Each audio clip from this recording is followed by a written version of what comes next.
my God, what are we doing, Bryan? Flailing. Flailing. This is the flail. AI is stupid. Art is hard. That's right, dude. This is what we wrote on the whiteboard. Total tangent to start our first episode, right? Right. So the Earworm podcast, where we're going to talk about music a little bit. You and I have become friends over the years and kindred spirits, and I believe in a lot of ways. We've had a lot of great conversations, and I'm looking forward to this series because I think we're going to have plenty of conversations in the near future. Are we ever? But today is a big one. It's a big topic. Artificial intelligence in music.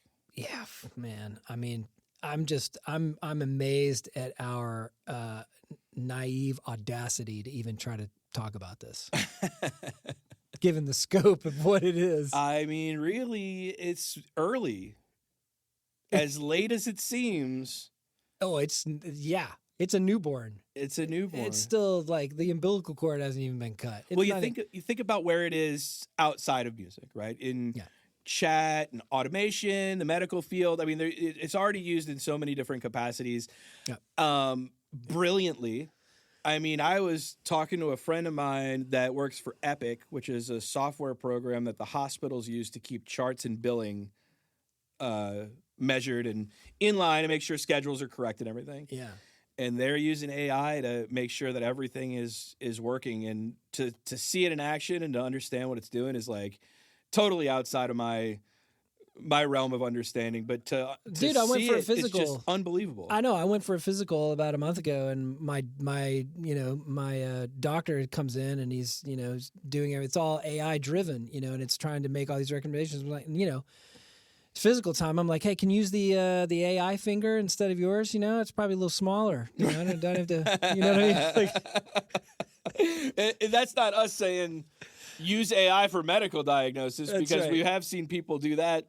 Yeah, they go to ChatGPT and say, "My butt hurts" or whatever, and they're trying to get a diagnosis, and all of a sudden, they're eating pangolin scales from China. Yeah, exactly. Right, or like starting to ingest peptides directly by injection. I mean, without a doctor is the craziest thing. Dude, it's happening everywhere. We are such a crazy, pathologically natured species. It's true. It's just nuts. So yeah, see, like obviously we don't want to use it for medical diagnosis, and you don't want to use it to write jokes because inherently robots are not funny, and you don't want to have it be creative on your behalf. But what we're seeing now is more and more usage for creation in music, which is crazy. Right. I think it's one of those things that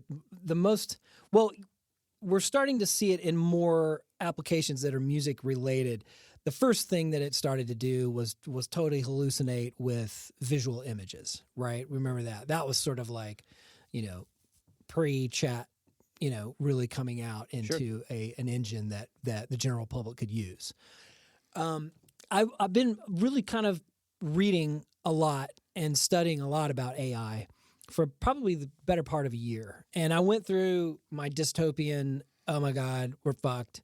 We're going to be, the planet is going to implode, and you know what I mean? And it's going to be Skynet. Your first reaction. And yeah, because you start thinking about the level of displacement, and it's catastrophic. Sure. Right. And then if it becomes, and when you read some of these fathers of AI and they start talking about, look, there's going to probably be some phases, and half of them are like, my glass is half empty, and the others are going, my glass is barely half full. You start getting, so I think, where I land on it right now, and this is sort of, for me, the big deviation moment, I think in a utilitarian setting, meaning it's going to be good for the collective of humanity as a species, AI is going to be transformative. Distribution of wealth networks, and I don't mean robbing Peter to pay Paul. I just mean creating new forms of it, logistics, medical breakthroughs, scientific breakthroughs. All of that is going to be fantastic. But that's also assuming that we have the ethical and moral responsibility that we can treat this godlike power with respect. Sure. Okay. Without going too far down that rabbit hole, moving it into art and sort of the humanities and how AI is going to interface with the humanities, I think we're in an existential crisis. You know what I mean? Like, as artists, because we've put in the blood, sweat, and tears to the energy to be able to be proficient at whatever it is that we're doing, whether it's performing, whether it's writing, whether it is mixing or engineering or producing, any of those things about the creation of, specifically in our case, music. Tremendous amount of sacrifice. Yeah. And now we can see through current technologies that are out there, you can create an entire song in less than 30 seconds. And by just typing in vague prompts. Yeah. And the production is on point. The vocals are tuned. The vocals are even sung in a commercially appealing or accepted way, depending upon the genre that you chose, whether it was heavy metal or pop or R&B or country. Is it incredibly inventive? No. But is it highly derivative? Of course. But we're still at the early stages. In 6 months, who knows? In a year, double. AI doubles in intelligence every 6 months, regardless of how it's being used. Wow. Every 6 months. So this is a logarithmic curve that we've been on for a long time. That's really interesting. I think, in talking with you extensively at this point about AI, I think that there's a lot of things that we can learn from the past to help us cope with that existential crisis, right? Of that massive change in just the philosophy behind art creation in general. And, we talked a lot about the film industry and why there was like a mass panic. There was a giant writer's strike, as we've talked about. And we've never really seen that. We didn't really see that panic out of the music industry. Mm-hmm. So what lessons are there to be learned from that? It seems like, obviously there was the first crisis was Terminator, right? That was the first one where it's like, oh, AI is going to take over everything. And nobody believed that was going to be a reality, even in the lifetime, right? But And now we look at it, and we've seen different steps through the invention of AI and and how it's developed and everything like that. But what is the difference between, what's the difference between the music industry non-panic and the film industry total panic and chaos? Yeah. Well, okay. They have, that is a very loaded question. If I was going to just try to be top line, sort of summary level answer to this with getting a little, maybe slightly into the weeds, I would say the main reason is simply because the amount of cultural ingestation by audiences, meaning the amount of audiences that go see movies, are when people watch it in the theater, or even if they watch it at home, it doesn't really matter. That is a massive amount of money relative to the music industry. The film industry is worth more money, period, the end.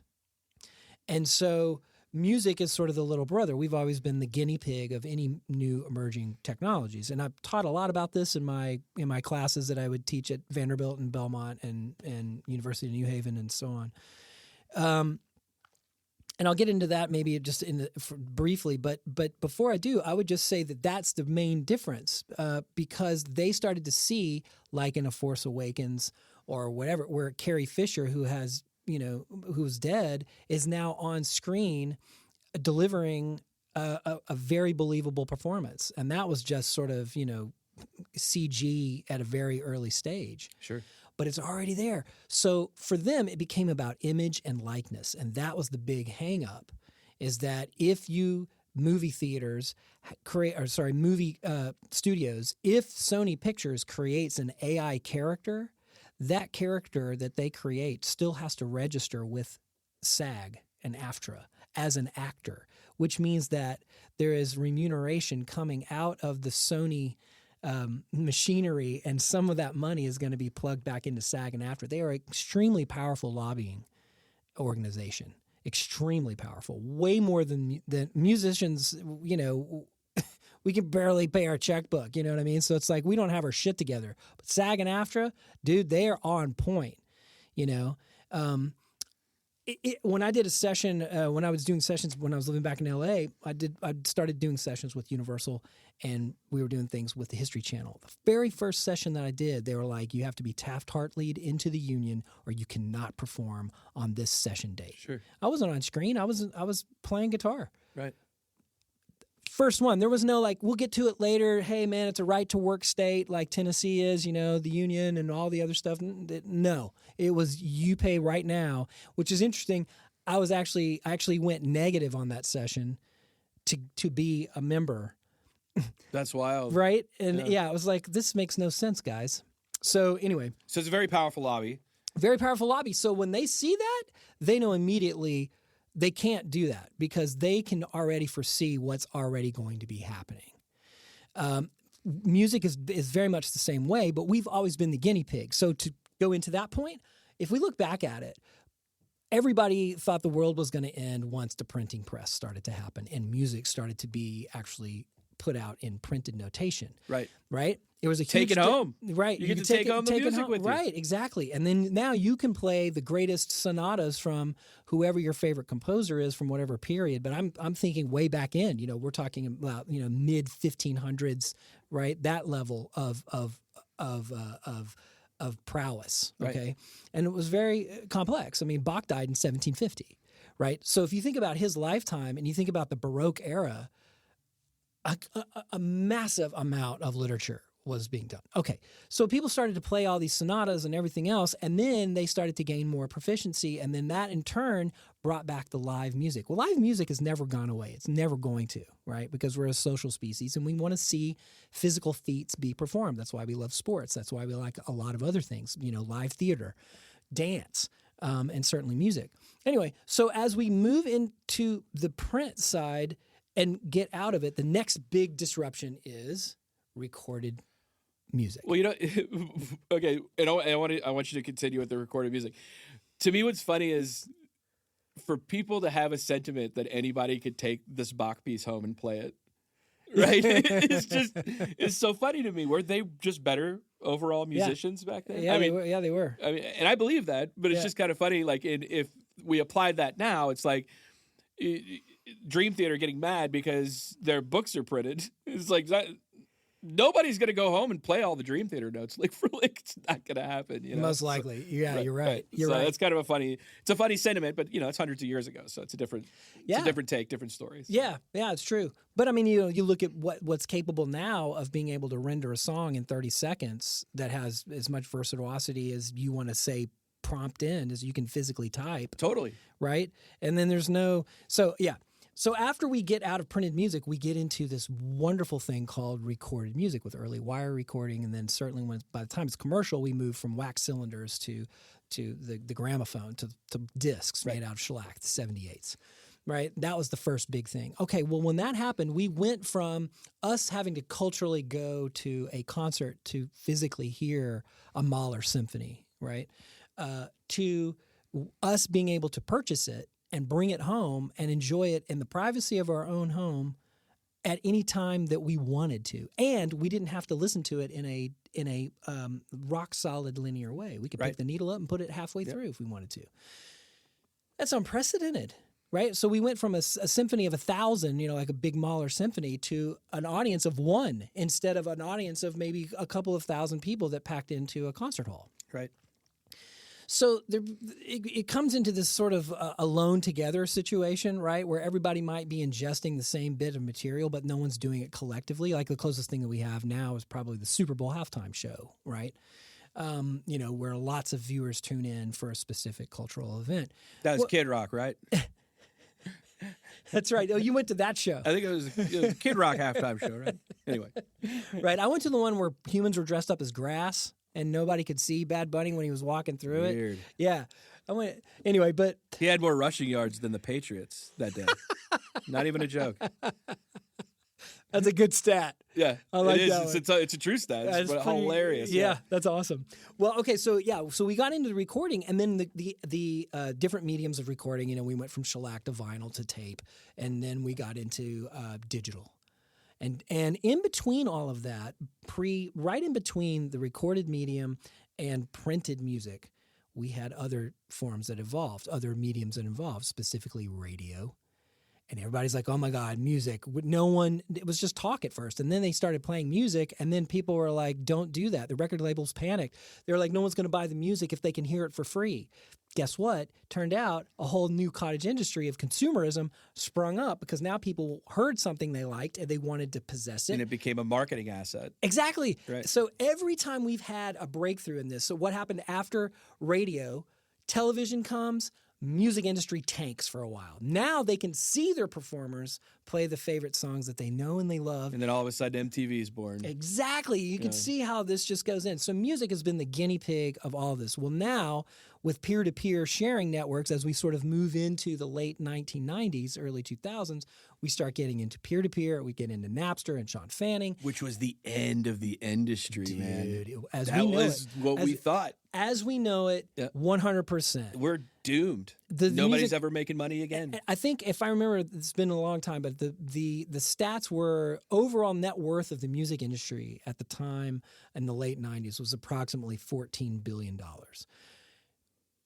It's taken us almost 20-something years to get back to that same valuation, which is we've surpassed that now. But that's about how long it took us. That's how much air got let out of this balloon of music. That's how massive it was.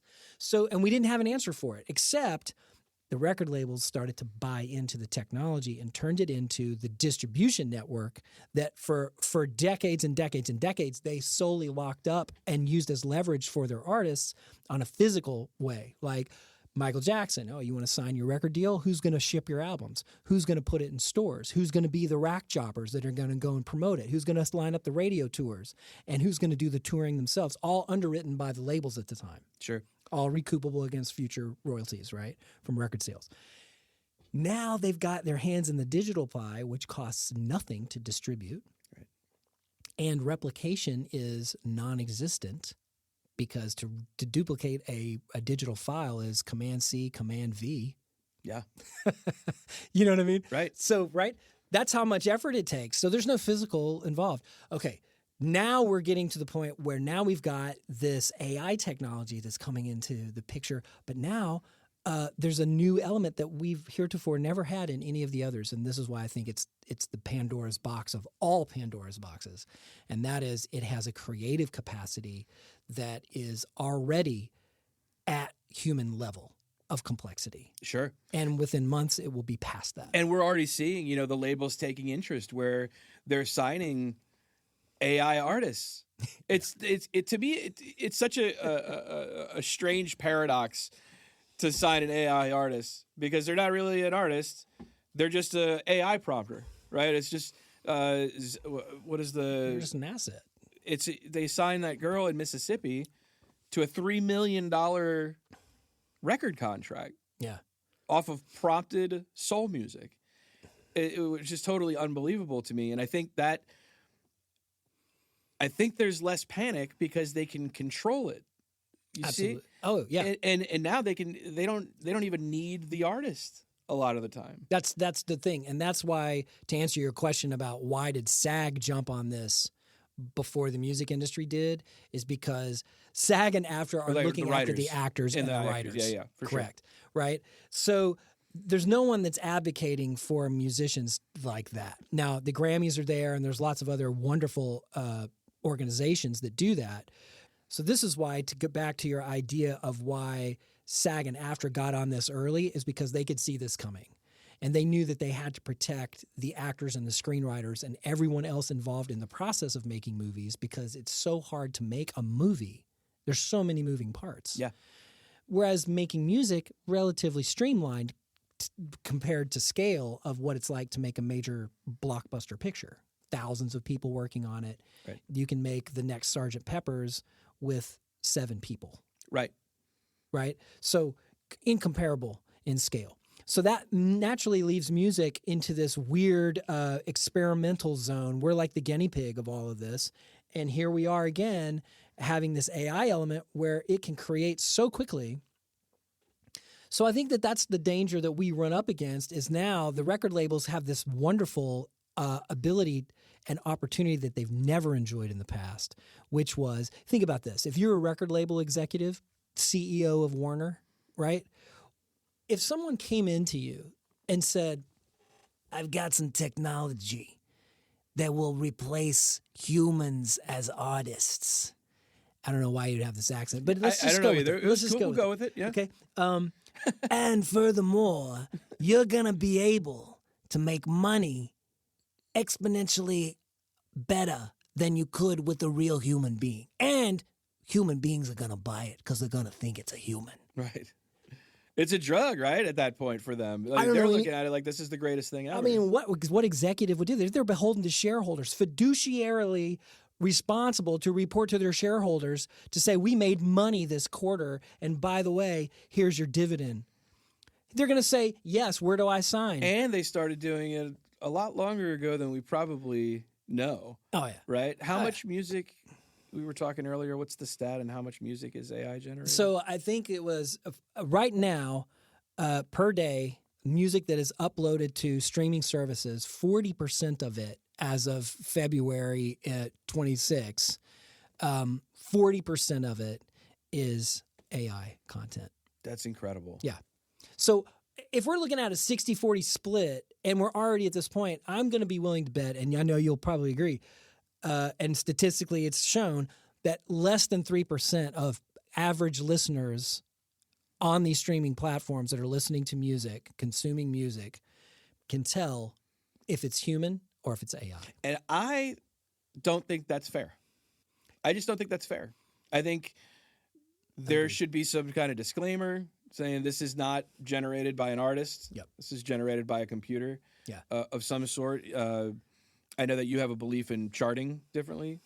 Yeah. Where there should be an AI chart and there should be a real music, quote unquote, chart. Yeah, right? that's the thing, because I've been talking about this for about a year and a half now. I was saying, look, here's what's going to happen. Eventually, we're going to have an AI chart and we're going to have a human chart. Right. And those two will be competing with each other. But who wins in the long run? It's not the musicians. It's not the artists. It's not the songwriters and the producers and the engineers that are involved on the human equation. The people that win are the record labels and the AI, whoever owns whatever that is. But this is the thing that's kind of new.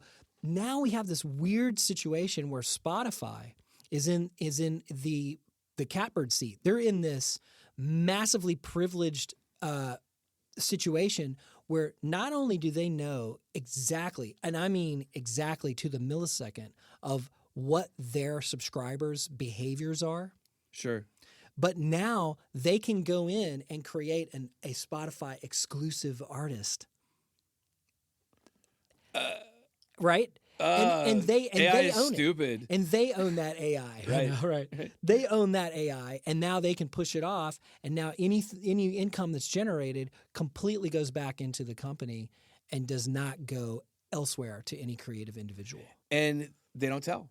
They're not saying this is an AI artist. It's just an exclusive Spotify artist. Yeah, it's a social experiment at this point. Sure. You know, it's like, I don't know, let's see what crystal meth does to people. You know, let's give it to them. Well, we're going to get to the pros and the cons a little bit. We're going to dig a little bit deeper into the pros and the cons, but there's something that I just wanted to throw out there. As you know, you mentioned the Carrie Fisher of it all, The Force Awakens, where they de-aged her.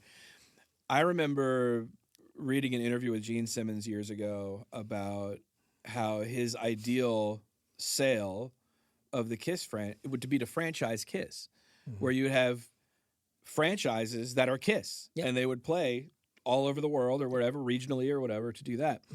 So it makes me think about how quick they would be to sell their license to a label like Spotify, so Spotify could use AI to generate new Kiss music.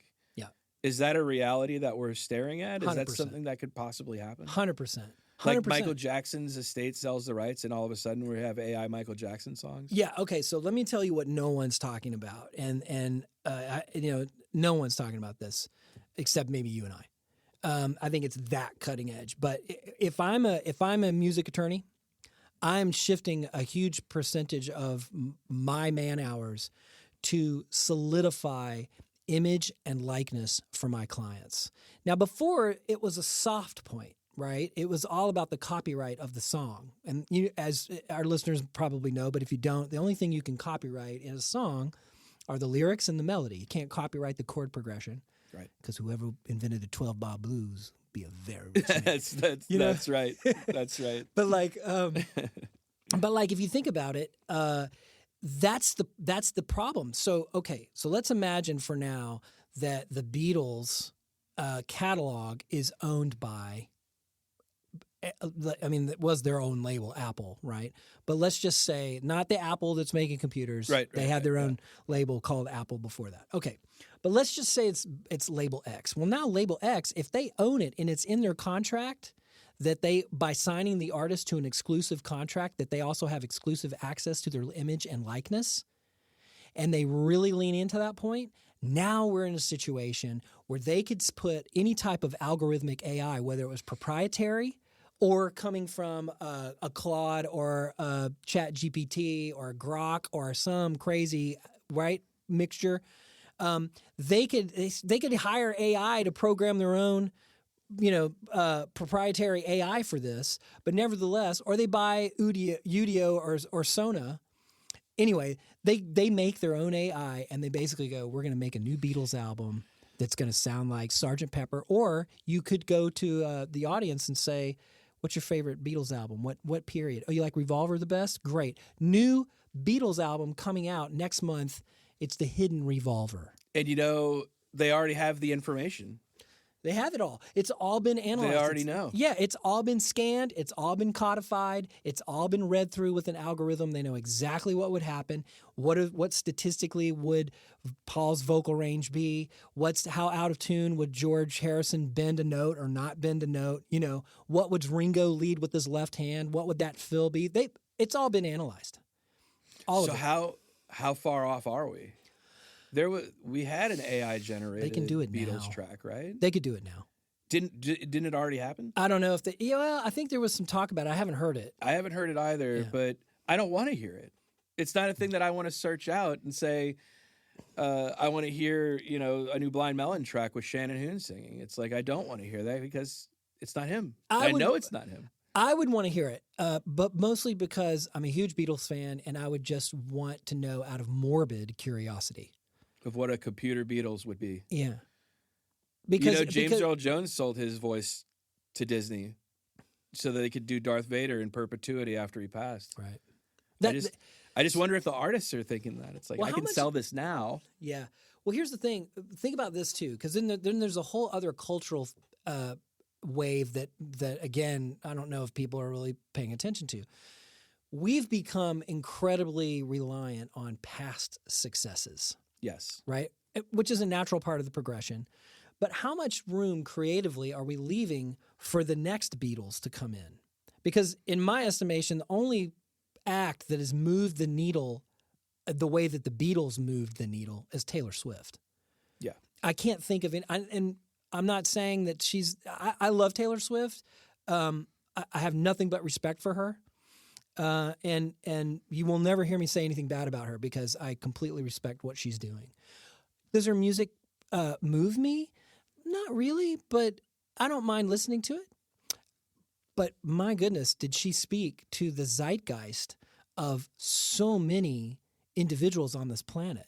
Sure. And so how much do we leave if we go back, if we look at all of the bands that are on the past, even the ones that are behind you, Springsteen, Metallica, Zeppelin, Dylan, Prince, Elton John, Queen, you get the biggest ones, right? If the record labels or the streaming services acting now as a de facto record label for all new kind of content, and they are able to have the power to go, hey, you want to see a new Prince record? Forget the fact that he's had over 1,000 tapes that no one's ever heard, which we've transferred at Blackbird when I worked there. And we did the same for Metallica too. But imagine that. Imagine somebody going, yeah, this is right out of Purple Rain or a 1999 album, and it's an AI Prince. They're going to have a holograph to go with it, so you could go to a real concert and watch a holographic AI performance of Prince with a real band Doesn't matter. It's like going to a tribute band, though. You know what I mean? Like, But see, that's what I mean. But right. like, okay, so if you do that, right. how much room are we leaving for new artists to actually try to make the same imprint? Right. Because if we're constantly doing this, it's going to apply to an aging demographic, and then you're going to have a new generation that's going to come up, and maybe they're into Prince and so on and so forth. But that's a law of diminishing return, right? That's when the rock gets dropped in the pond. We're at like 4, 5, 6, 7, 8 rings out from the actual impact of it. Right. Well, and then AI conceptually makes it so much easier. And when it's not hard, it's usually not good. Yeah, I mean, it's got to be difficult. There's a reason that people have the steps of building great songs and the evolutions of songs to become great as you're writing them. Mm. It's like, I feel like the difficulty, once it's gone, you start losing that part of the brain that makes the creativity work, the spark, you know? Yeah. It starts to die out. I want to just be like provocative for a second. I mean, if we think about let's get deep. We're going to get deep. All right, let's get deep. I wonder about the relevancy of music moving forward. Whoa. I really do. Because I think people will always love music. No question. I think there will always be artists. There will always be those who will help to contribute to the making of this sacred thing called music. But as a commodity in a economic system with AI, I think we've probably hit the bottom of the barrel in the sense of what the net worth of music is by humans. I don't know where we go from here. And my glass is always half full, but why would we want to make music in today's world when we can type in some prompts into, Suno or whatever is going to be the de jour, AI technology, and type in everything in and say, this is my voice. And then it analyzes our voice. And then I go, yeah, great. Now here's my melody. And I sing a fragmented melody and go, this is what I'm hearing for the chorus. And then the next thing I do is I type in some half-baked lyrics that I haven't really had a chance to work. And then all of a sudden, boom, it does everything for me. So, the belief of economics, right? It's not a science, it's a belief system, right? Economics is a belief system. Mm-hmm. We all believe something has value. Yeah. So we trade it, right? Yep. So what you're saying is that we've hit a point where the common belief of the value of music is changing, and it's depreciating every day with more and more of the AI music that's being inserted into the industry. We run the risk of it. I'm not saying it has been, but for a certain age group, they're never going to let go, right? It's going to be like out of my cold dead hand, that kind of vibe. Like we have that mentality. I know I do. Sure. I'm not going to trade in my tube amps for some modeled whatever. So how do we stop that? How do we prevent the depreciation? Like, do we not allow AI music to be charted and paid for? Do we only allow truck commercials to use AI to make their jingles? I mean, like, is there a balance? Or can we find one? I don't know, man. That's $1 million question. It really is, though. I mean, and I don't think people are really talking about it that much. No, because they're too. No, I mean, look, on a day-to-day operational basis of consciousness, most people just go through life doing the same shit they did the day before and the day before that and the day before that, right? How many times have you switched hands when you brush your teeth or wipe your butt? Most people, same time, same channel, and no one's going to go, I'm going to use my other hand today. I mean, they don't really do that. Well, I do. I try. I do too. Well, that's funny that you say that because I've been brushing my teeth with my left hand, and it's for the first, I don't know, 2 months. It was so hard to do. Like even just the concept of going to brush your teeth, your right hand is like, if you're right-handed all your life, you go, and it's like, I have to consciously do that to try and rewire my brain because and I don't remember who I was reading, but that was about rewiring your brain and trying to change things about your habits. And one of the things that came up was changing which hand you brush your teeth with. Yeah. And I've been practicing that. It's funny that you say that. I'm such a big fan of neuroplasticity of the brain. Yeah. Neurons that fire together, and that wire together, they fire together. That saying. Yeah. I love all that, and I'm a firm believer in it.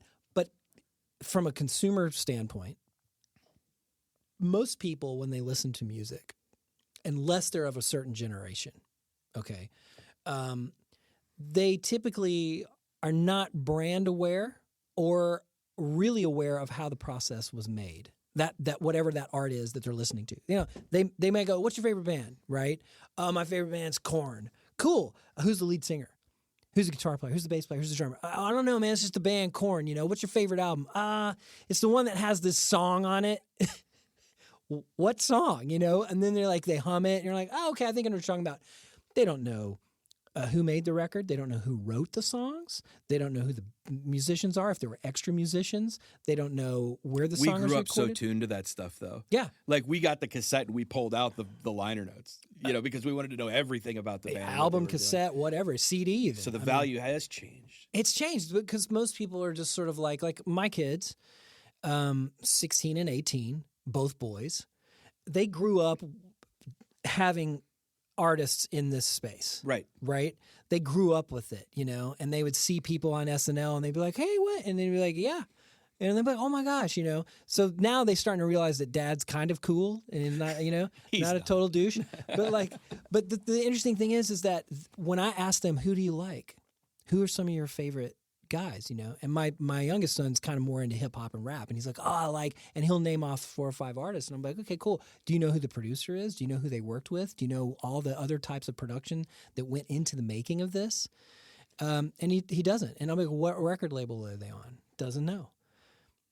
There was a time in my life where I would go into the record store, and if I saw a particular brand of album, like by that label, I would buy it. Even if it was an artist I never heard of. Like if I went in the jazz section and I went in and I saw an ECM release, bring it on. Right. I'm in. Because you knew they had good taste. Manfred Eicher, know? Yeah. I was like, I trust this brand. I'm interested in hearing new material and I want to check it out. Same thing. Motown was the same way. Manhattan Records, Island Records. Remember that? Oh, man, they had so many great stuff. And then Auntie came out. And you're like, yes. Remember Elektra Records? Oh, yeah. So many great. Some of my all-time favorite albums were on Elektra, so Metallica was on Elektra, right? After Metal. I think it was after at Master Metal of Puppets. Force. Master of Puppets. I think was on. Yeah. Was Elektra, yeah. And then I think about it with indie labels too, like Saddle Creek. We were just talking about Cursive and Bright Eyes. It's like, I would buy anything that was on the Saddle Creek label. Yeah. So where has that gone? So what does that say?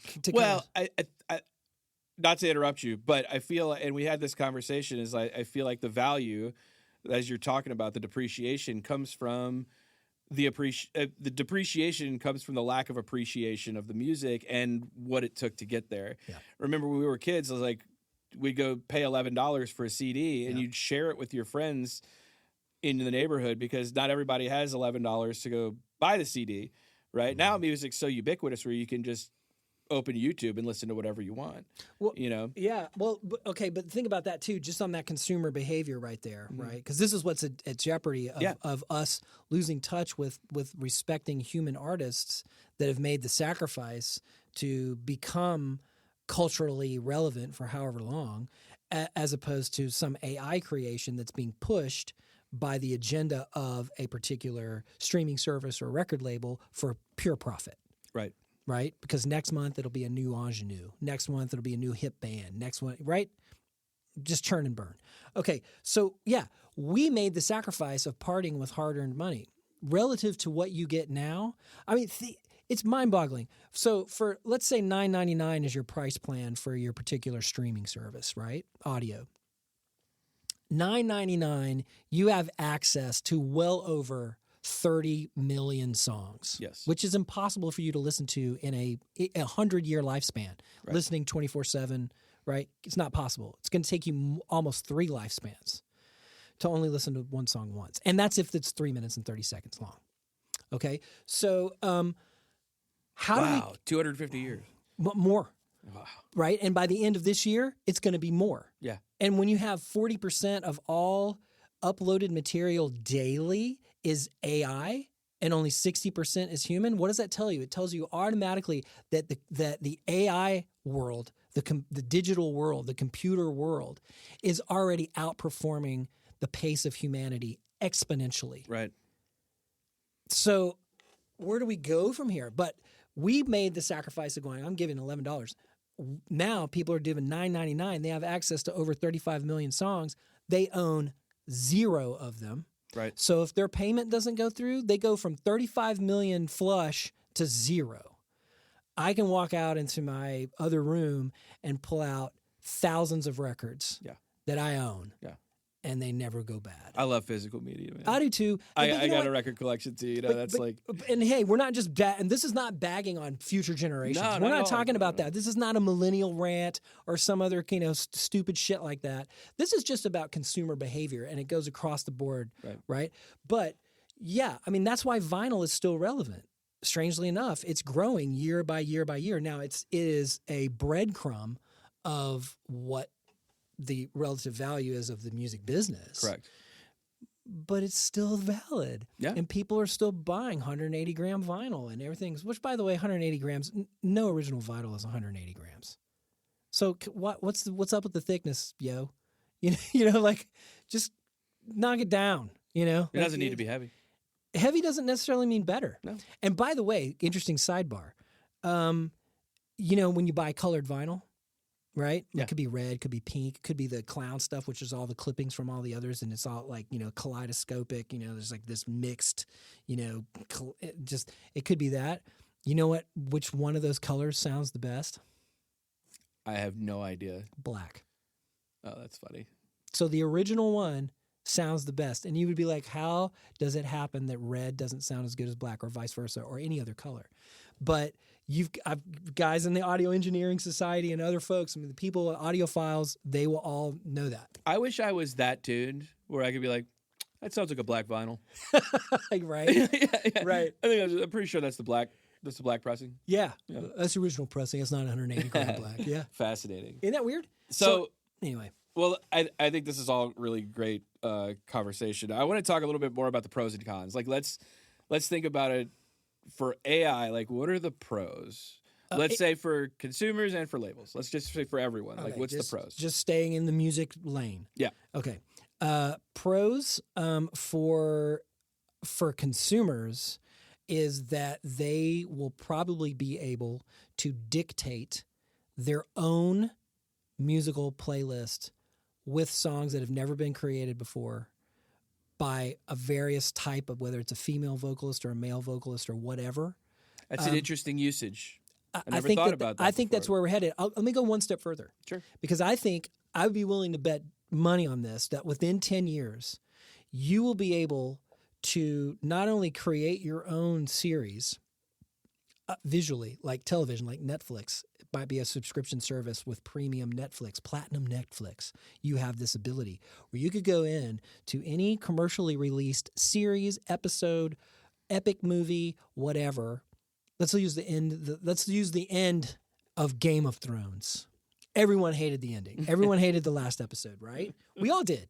Okay. What if in less than 10 years, you could go back in and make Daenerys make a different decision and an outcome be totally to your tailored needs, characters that died off that you didn't want? What if Ned Stark didn't die? And you rewrote the whole series moving forward, and it was totally legit. You could, and it was only on yours. And then there was a popularity list listed by users that the users could go to a user list and go, ooh, I really like Patrick Cloud. I love his rewrite. And that became the new go-to standard as an alternative ending or an alternative timeline to this other stuff. I think we're going to get there. Wow. I think that's where we're headed. And I think we're going to be able to do that with music as well. So imagine just being able to go, what am I in the mood for? I'm in the mood to listen to songs about baking cookies that is in a Chinese reggae format in 5/4, and I need to have 5 electric guitars and a Baja Quinto and a saxophone. Hey, newsflash, buddy. You could already do that. Right? We could already do it. That's what I'm saying. Yeah, we did it with our theme song. Exactly. Yes. Yes, we did. So I think that's where we're headed. Do you think that's a pro of AI? I think that's a pro for consumers. A pro usage, yeah. For consumers. I think it's a pro. Not a pro for us as creators. As creators, right. Right. But then because it takes away viewership from new product, right? And that gets back to how much room do we have for new material? Or are we going to keep recycling the same old tropes and just rewriting the same old tropes and rewriting them again and it's amazing how much you see regurgitated with the amount of upside you have to the creative process at this point, right? So I think pros too, like what about like for the labels, pros, you know, the artists, what? The artists don't show up late for gigs. They don't get addicted to 100% profit. You know, they don't get addicted to meth. Right. Yeah. They don't eat. They don't sleep. No one bitches. No one complains about the weather. Right. No one complains about their wardrobe or their, or what's happening in catering. But most importantly, it's free. It's free profit. 100% profit. Most importantly, it's free. So that's a pro. Yeah. That's the pro. Yeah. So what is it a pro? Do you have something that's a pro for you in AI? Have you not found it yet? Because that's where I am. It's like I haven't found a pro for me.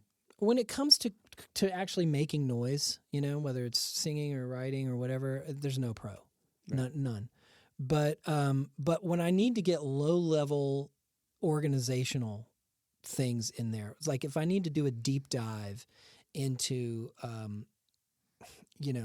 Procol Harum record or something else, and I need to have some type because I'm interested in that. That's helpful. So being able to have data driven is really cool for me, to be able to and organize things in ways that I think make sense. Or what I do like about AI in this sense is that you can make a graph about data that it finds. You can say, can you put this into a chart for me? And then you can double check it and do it. Now it still hallucinates and it still does all kinds of crazy shit that you're like, what? Yeah.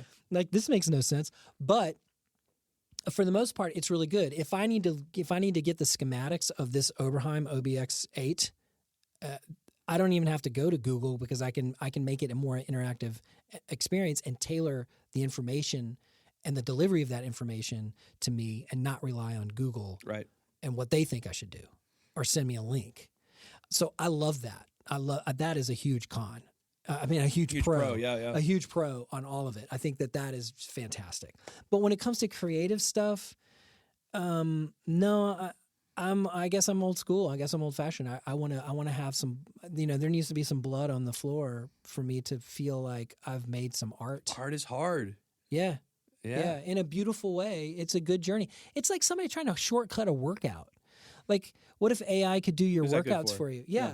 Like it can, you can make your AI avatar be Arnold Schwarzenegger, but you be a 90-pound weakling, the Charles Atlas guy that gets sand kicked in his face.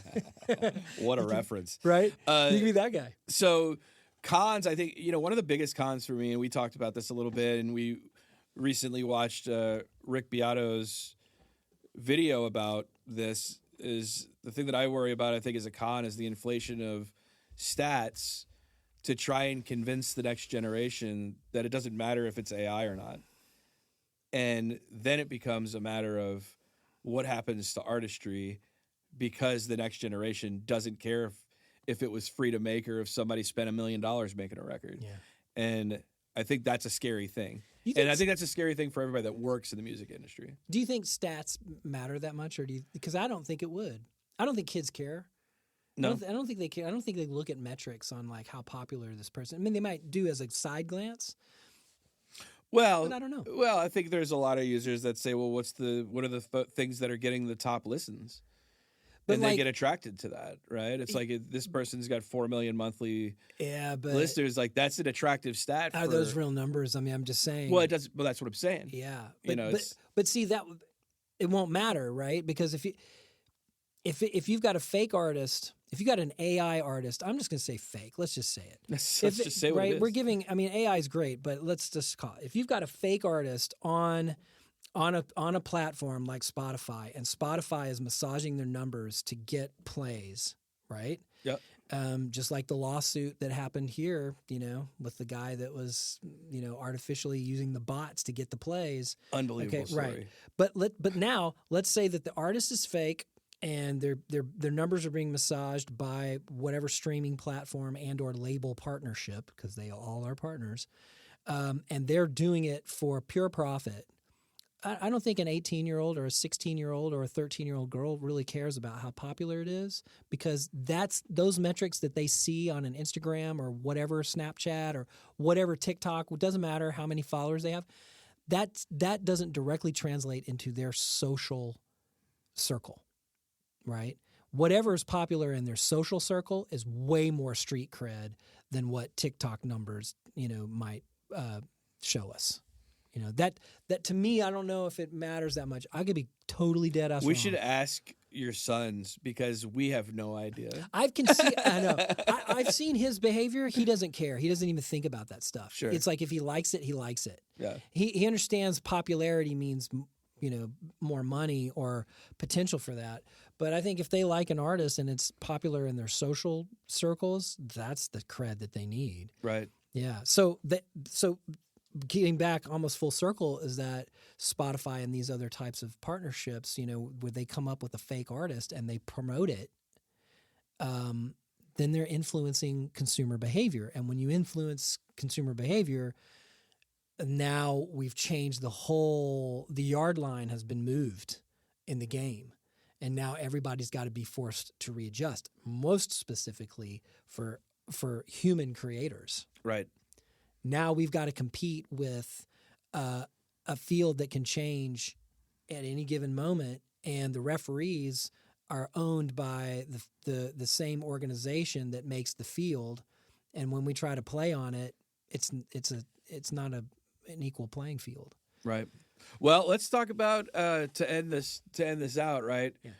You and I, we worked on Suno earlier today, and that was a fun experience. Yeah. So for any of you that listened to the whole show, you should know that our graphic was generated by ChatGPT. The music at the beginning we generated on Suno earlier today, which is masterfully edited by Mr. Clark here.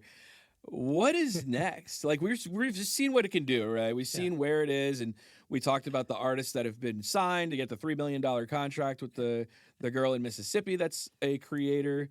Yeah. We've seen what the software does and what you can do, especially if you have a premium subscription or whatever. Yeah. So what's next for AI in music? Like how do we try and predict the depreciation of our asset that we enjoy so much? I think we look at how the tool is getting used. If you want to know the net worth of any tool, you need to look at how it's used, regardless of what it was designed for. If you design a rake and people are using it as, a shovel, strangely, then that's where the value is. So it totally depends on us. It really depends on what we're willing to use it for. And Interesting.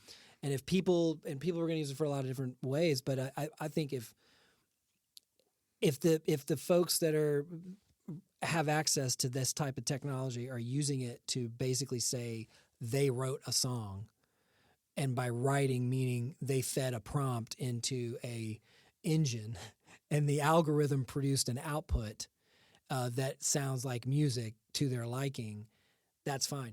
But we gamed it earlier, right? I mean, when we did our prompt, and by the way, I think it's important for everybody to know that we did the graphic and we did the theme song on purpose in AI. Like, this is not something that's going to be a natural, right? This is not a recurring thing for us. Right. But we're doing it to kind of prove a point.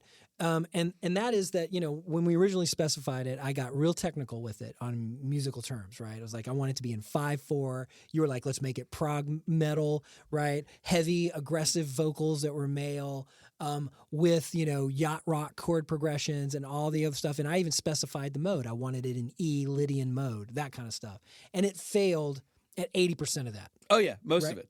On multiple tries. And most of it just sounded like yacht rock.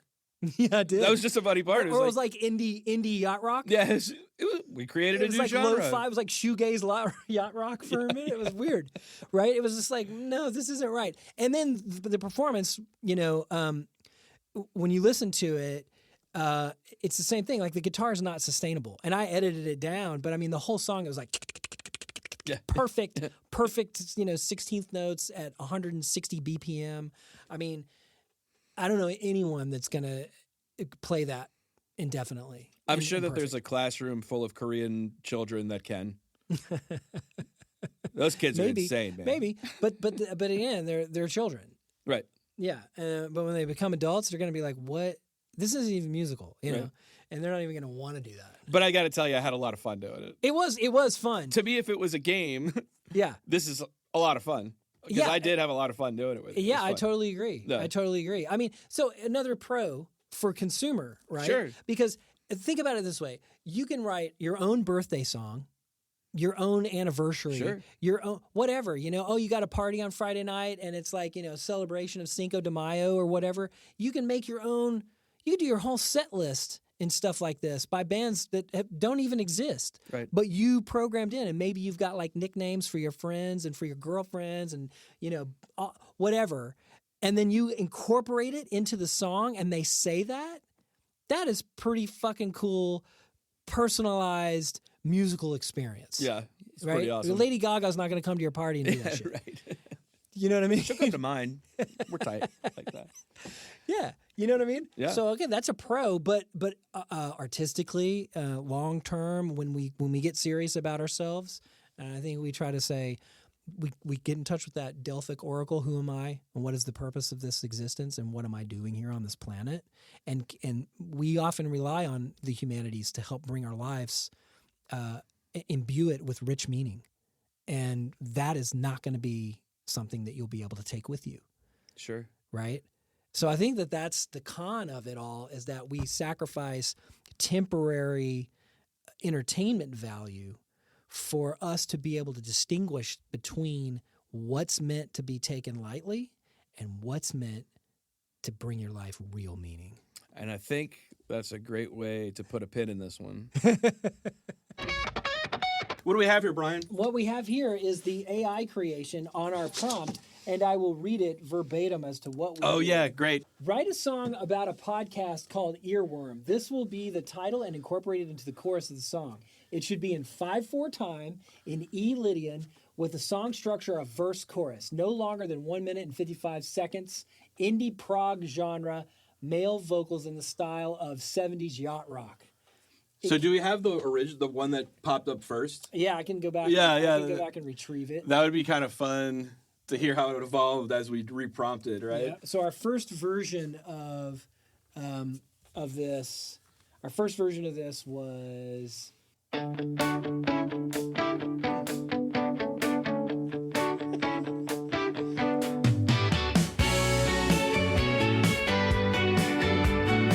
I swear it only heard 70s yacht rock. Of course. Yeah.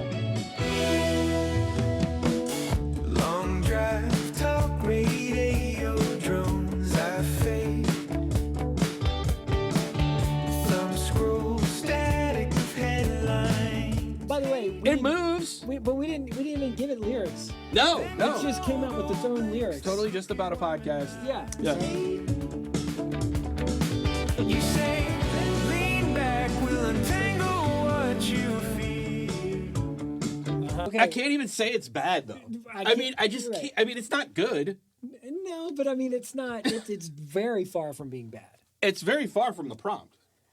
That's the most amazing thing about it. Is it's sort of like, okay, now would we consider ourselves, if we were the $3 million signing artist that was in Mississippi? This is all right. Right. No. So where's my record deal? Right. I'm an artist. We did the work. I'm an artist. I mean, look, I fed a prompt. I didn't even feed it lyrics, and it came up with this.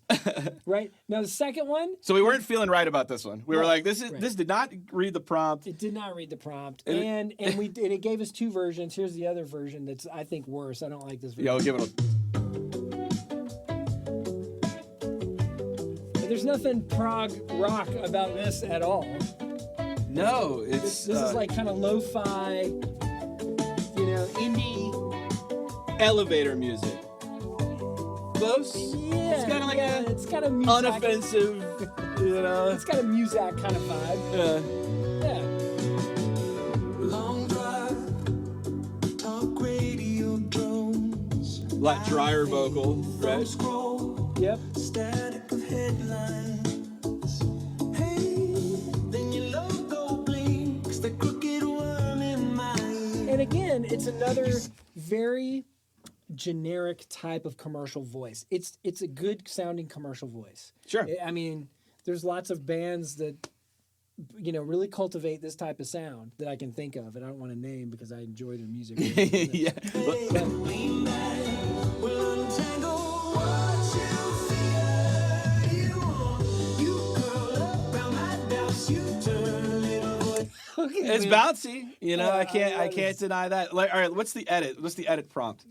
So the next one is we basically said It gave us an AI. it gave us a way that says this is how we prefer to be talked to. It was producing the session at this point. Suno was like, "This is how you need to talk to your music." So this is how you what we need came to up talk with. to me. Right. Earworm launches with syncopated 5/4 drums, bright guitar voicings, and crisp heavy metal guitar. The verse unfolds with aggressive melodic male vocals floating over E-Lydian dreamy chords, lyrics sketching late night headphones and quirky hosts. Chorus hooks, earworms stuck in my mind, can't get you out this time, layered with jazzy vocal harmonies and creamy Rhodes textures. Second verse brings in B3 organ and distorted synth bass, keeping the indie prog rock package. And I want to stress, we did not write this prompt. They wrote this prompt based off the prompt that we put in earlier. Yeah. And then we edited it a little bit Yeah, exactly. just to try and force the rock. Yeah, so here's what that sounded like.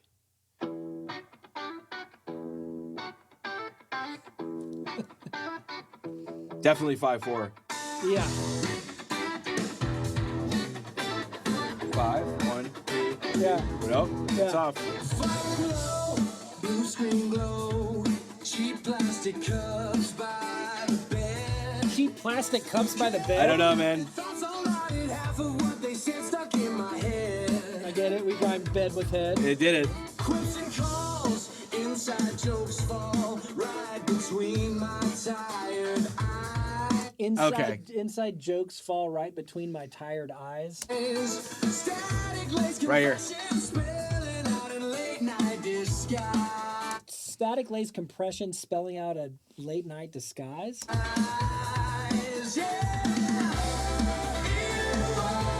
Stuck in my mind, can't get you. Okay. It's got a little bit of a Hoobastank vibe, Yeah. Okay. Here's the other one. Pan the guitars really Uh-huh. hard. Still haven't heard you rock and roll. There's no prog about this. No prog about this. It's like it's like how do you write a song in 7? 1, 2, 3, 4, 5, 6, 7. Yeah.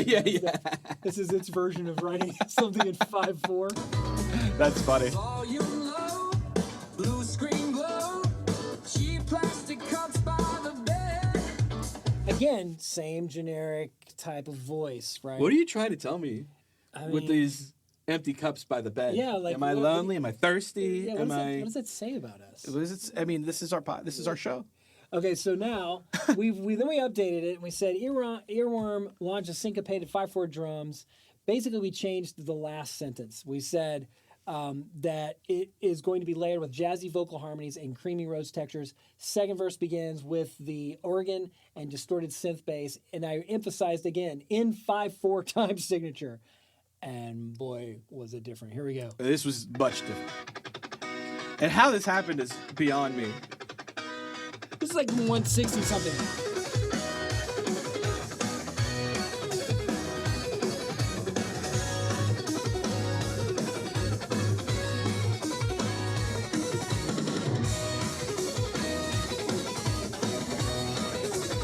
Okay, so that's the intro.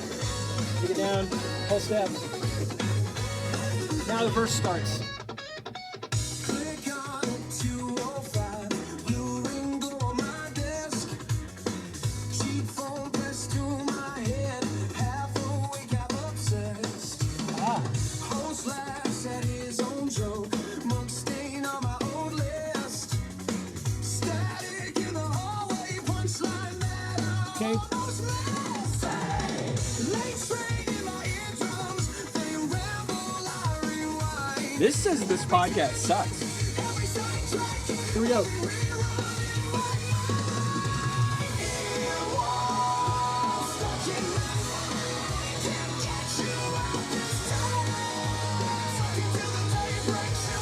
And then we get another earworm. Yeah.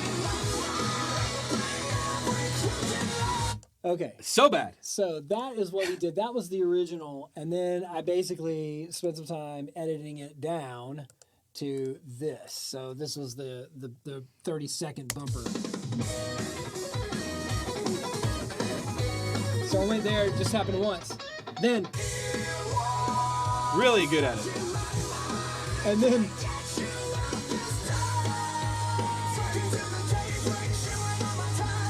so it's just nice to the point.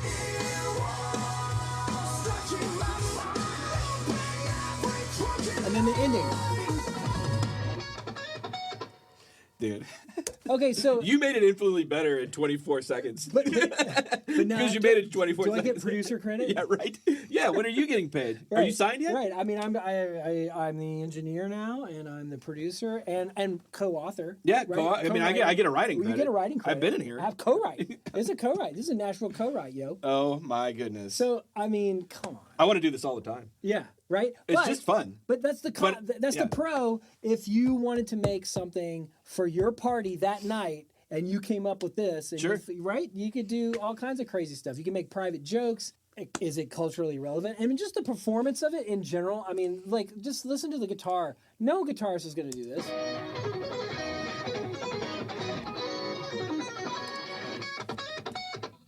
That whole. I don't know, man. I'm hearing more and more of those prog bands doing. But people are hyper editing those yeah. performances because if you listen to it, let's go back to the original.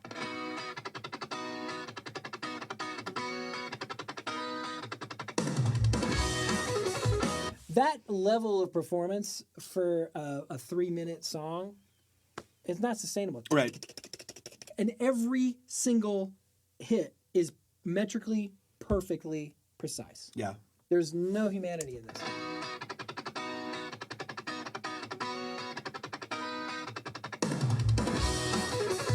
But it's good enough. It sounds good. It just sounds like a very manicured performance where somebody went in with a gate and they literally chopped off the human elements of the beginning and the end of each one of those strikes on the guitar.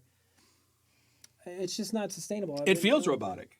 Yeah, it does. It certainly does. It doesn't does. feel like the warmth of a, you know. And another thing that's also I noticed with AI right now, as it is that a lot of bass is not very good. I mean, the bass lines are not good. Yeah. You know, they're or they're non-existent or they're buried in this mix. You know, the drum sound really good. They sound believable.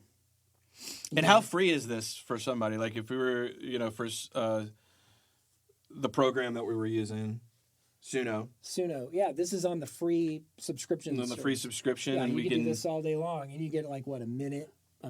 Song. And then when you export it, you get so many credits. You have to say that you won't use it for a commercial purpose. Unless you pay for the professional side. You see, and if you pay for the professional level, then you can use it for commercial purposes, which means we could see our record deals skyrocket because we could post up all this stuff. We could post this up right now and upload it to a third-party aggregator. and the second there's any kind of monetization, though, well, they'll have to come for us. It comes to us because we now technically own this song and we can use it for commercial purposes. So but but it said that we weren't going to use it for commercial purposes. well, I mean, who's going to stop us? Come for us. Come get us, Suno. Don't worry. Are about you even us. real anyway? Yeah, don't worry, Suno. This is not going up.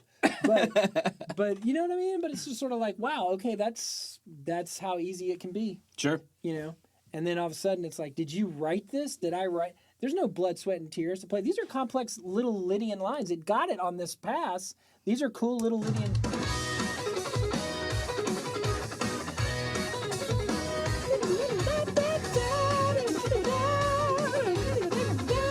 It's cool. You know what I mean? It's super prog. It's not metal prog. AI but like is pop. stupid. Right? It's so stupid. Okay, and just think about it. In 6 months, it's going to be twice as good as it is. Yeah. Yeah. Right? Well, I hope so because maybe it'll do Half is good, 5/4. not very good. Yeah, right. Awesome. But it gives us more time to figure out where are we going with all this. Yeah. Hit the space bar.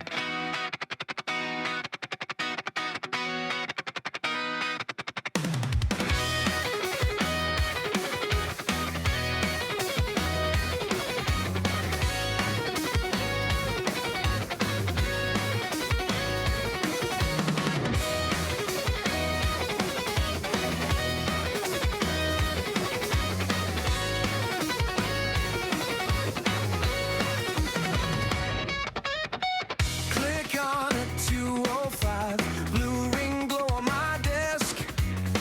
Cheap phone pressed to my head, half awake, half obsessed. Host laughs at his own joke, mug stain on my old list. Static in the hallway, punchline that I almost missed. Hey! Late train in my eardrums, they ramble, I rewind. Every tangent, every sidetrack, every rerun in my mind. Earworm stuck in my mind, can't get you out this time. Stuck until the day breaks, chewing on my tired brain. Earworm stuck in my mind, looping every crooked line. I should hit stop, hit decline, but I just let you climb inside.